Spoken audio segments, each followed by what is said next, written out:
আসসালামু আলাইকুম, সবাই কেমন আছেন? আজকে শুক্রবার, তাই স্কেটিং করার জন্য চলে আসলাম। আমি এখন আছি মুক্তিযুদ্ধ জাদুঘরের সামনে। এটা হচ্ছে টাওয়ারটা। তো হঠাৎ এক ছোটো ভাইয়ের সাথে দেখা হয়ে গেল। আমাকে বলতেছে যে, "ভাই আপনি কোথায়? আপনাকে তো দেখা যায় না। আমরা গত সপ্তাহে আপনাকে পাইনি।" তো ওর সাথে কিছুক্ষণ কথা বলে আমি ওকে বললাম যে আরও সামনে কয়েকজন আছে, ওদের সাথেও দেখা করব। তো আজকে আমি মালিবাগ থেকে, ঢাকা মালিবাগ থেকে কিন্তু মিরপুর ১, ২ একদম ১৪ পর্যন্ত কিন্তু আমি ঘুরে আসছি। একটা কাজের জন্য গেছিলাম। আসলে কাজটা আমার কমপ্লিট করা হয় নাই। তো আসলে এখানে যারা আছে সবাই মানে কেউ নতুন আছে, কেউ আবার পুরানো আছে। তো প্রফেশনাল অনেকেই আছে। তো তাদের সাথে আসলে খুব ভালো একটা সম্পর্ক।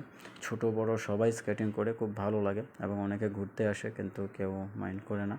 আসলে এখানে এই টাইলসের উপরে কিন্তু কাউকে উঠতে দিত না। নরমালি স্কেটিং যারা করে তারা নিচেই করে। তো আজকে জানি না কেন জানি সবাইকে ঢুকতে দিল।